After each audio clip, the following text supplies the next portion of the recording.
Hello everyone, सुधा law classes में आपका स्वागत है। आज हम लोग देखेंगे कितने नामों से जाने जाते हैं वकील। वकील जो है कितने नामों से जाने जाते हैं, आज हम लोग उसको देखेंगे। सामान्यतः वकील प्लीडर, अधिवक्ता, अभिभाषक, advocate, advocate general, attorney general, lawyer, लोक अभियोजक, सॉलिसिटर को कहा जाता है। एडवोकेट जो है, वकील जो है इतने नामों से जाने जाते हैं। वकील शब्द उर्दू का है तथा यह उस समय से प्रचलन में है जिस समय से भारत में मुगल शासक शासन किया करते थे। दंड संहिता के नाम पर भारत में ताजीरात-ए-हिंद लागू थी। बाद में ब्रिटिश शासकों द्वारा इसे भारतीय दंड संहिता का नाम दिया गया तथा इसका ड्राफ्ट पुनः तैयार किया गया। वकील का अर्थ होता है किसी अन्य व्यक्ति की ओर से बोलने वाला व्यक्ति। तो हम लोग देखें कि वकीलों कितने नामों से जाना जाता है।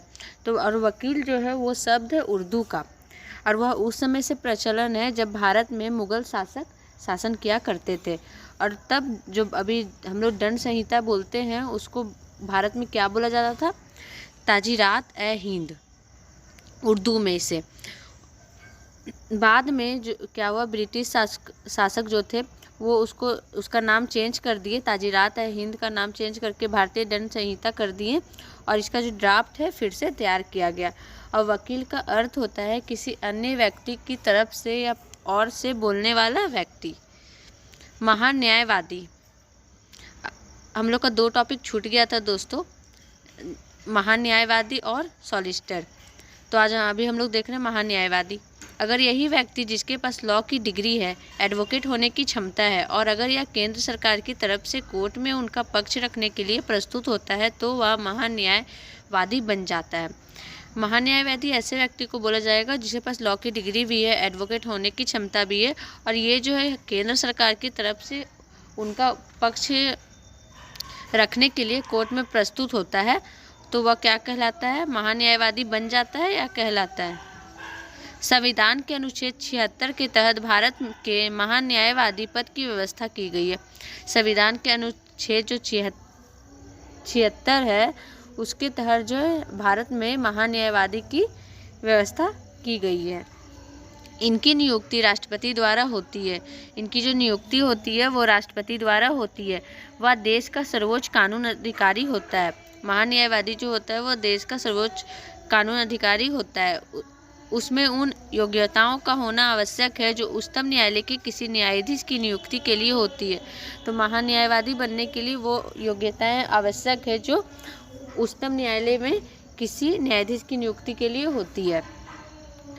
दूसरे शब्दों में कहें तो उसके लिए आवश्यक है कि वह भारत का नागरिक हो, उसे उच्च न्यायालय के न्यायाधीश के रूप में काम करने का 5 वर्षों का अनुभव हो या किसी उच्च न्यायालय में वकालत का 10 वर्षों का अनुभव हो, या राष्ट्रपति के मत अनुसार वह न्यायिक मामलों का योग्य व्यक्ति हो। हम लोग साधारण भाषा में कहें या दूसरे शब्दों में इसे समझे तो हम लोग कह सकते हैं जो महान्यायवादी होगा वो तभी बन जाता है, उसमें ये योग्यताएं होगी। तो वह भारत का नागरिक होना चाहिए, उच्च न्यायालय जो हम लोग का उसमें न्यायाधीश के रूप में 5 वर्षों का एक्सपीरियंस होना चाहिए, या किसी उच्च न्यायालय में वकालत का 10 वर्षों का एक्सपीरियंस अनुभव होना चाहिए। तभी ये क्या होता है, महान्यायवादी बनने का योग्यता है उसमें होती है और वो महान्यायवादी बन सकता है। महान्यायवादी के कार्यकाल को संविधान द्वारा निश्चित नहीं किया गया है। इसके अलावा संविधान में उसको हटाने को लेकर भी कोई मूल्य व्यवस्था नहीं दी गई है। महान्यायवादी है जो उसका कोई कार्यकाल निश्चित नहीं किया गया है संविधान की तरफ से, और उसको हटाने का भी कोई व्यवस्था नहीं है। सॉलिसिटर, अगर यही व्यक्ति जिसके पास लॉ की डिग्री है, एडवोकेट होने की क्षमता है और अटॉर्नी जनरल का असिस्टेंट बन जाता है तो उससे सॉलिसिटर जनरल कहा जाता है। और जो सॉलिसिटर होता है वो होता है अटॉर्नी जनरल, जो महान्यायवादी को हम लोग इंग्लिश में अटॉर्नी जनरल बोलते हैं, उसके नीचे होता है, और ये असिस्टेंट होता है अटॉर्नी जनरल का।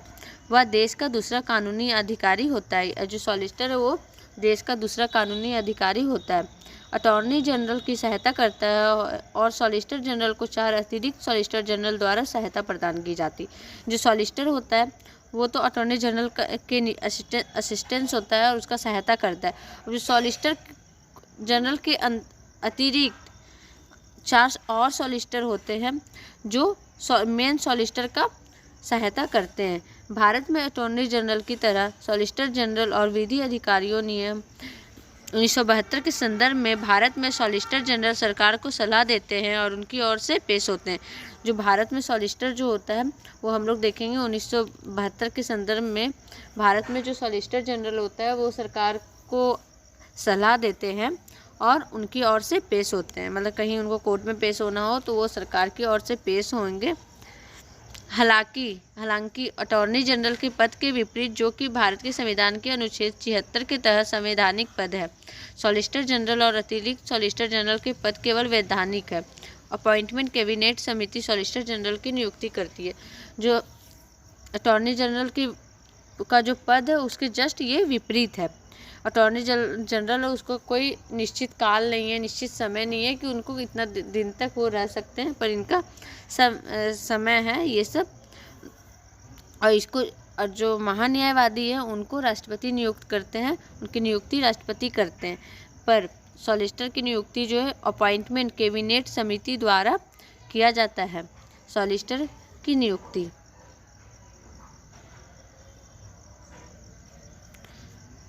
तो दोस्तों आज हम लोग देखे वकीलों कितने नामों से जाना जाता है। महान्यायवादी क्या है, महान्यायवादी को इंग्लिश में अटॉर्नी जनरल बोला जाता है, और फिर सॉलिसिटर क्या है। तो आज के लिए दोस्तों बस इतना ही। मैं कल फिर मिलूंगी नए वीडियो के साथ, तब तक के लिए नमस्कार।